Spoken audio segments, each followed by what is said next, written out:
back money. Diana, I'll start with Derek Carr first. What more do we know about this extension? Yeah, you see the number, or at least you hear the number there that you just read, and you think, oh, that's so big. But when you really take a deep dive into it, it's really just a small bump in salary for this year.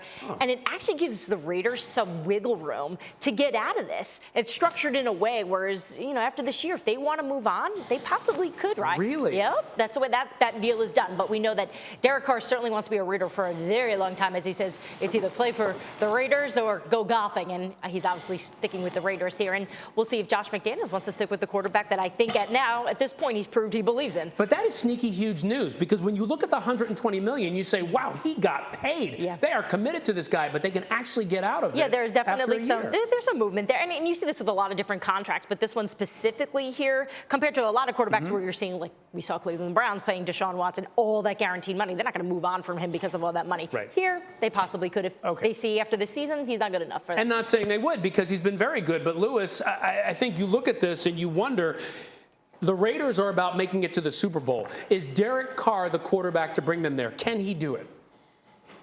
Yeah, he can, as long as the rest of the football team, does what it needs to do as well. Look, I think Derek Carr, when you look at all of the real important metrics as far as gauging high-level quarterback play, is going to be a guy who's going to rank in your top 10 to 12 quarterbacks in the NFL. And I think that's good enough in order for you to get there. We know what the other important data metrics are that really lead to sustained success and having the highest level success for NFL teams. Turnover differential, least penalized football team, good in 2-minute situations, all those types of things. So what I'm saying is this, it's not just going to be on him. He isn't the kind of quarterback that's going to make up for a football team that wouldn't be good in all those areas that I just mentioned.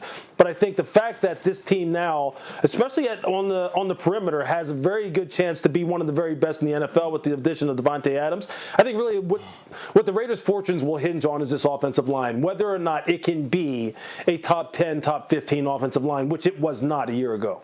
You make an outstanding point. That's so important to this team. But Woody, we still look at quarterbacks and we put all of the praise on them when the team does well, and we put all the blame on them when they don't. So what do you think about Derek Carr and his ability to lead this team to the promised land?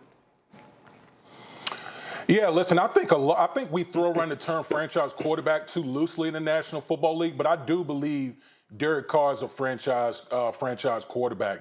I mean, me personally, I was really impressed how Derek Carr was all the turmoil that was going on with the Las Vegas Raiders last year, and how he was able to lead and help navigate that team into the postseason, speaks volumes not only about the character but about the play of Derek Carr on the field last year. This is a Raiders team in the Derek Carr era has been dead last in scoring defense. I think if the Raiders can continue to build, they got the weapons on offense, they can continue to build on the defensive side of football, there's no question in my mind that Derek Carr is definitely talented enough to lead that team to a Super Bowl.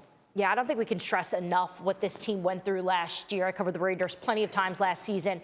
And when you talk to his teammates about the type of leader he is, it's almost overwhelming how much they play for Derek Carr. He has this ability to connect with all different types of players, and the way he was able to carry that team, also stand in front of the media as often as he did, to have really uncomfortable conversations where all eyes were on him, and he just seemed to always have the right answer, the right perspective. The mental side of it for Derek Carr, that's a check. That's a check plus for him. But now with the weapons he has, and now with what Josh McDaniels can do in terms of this offense, I think we're going to see a new, reinvigorated Derek Carr on top of all the great things that we've seen from him last season. I think it's going to all come together this year. And yeah, will we see him win his first postseason game? I think this is the year we see him do that. Okay, we'll see what happens. We're going to talk. Thank you for watching ESPN on YouTube. For live streaming sports and premium content, subscribe to ESPN+.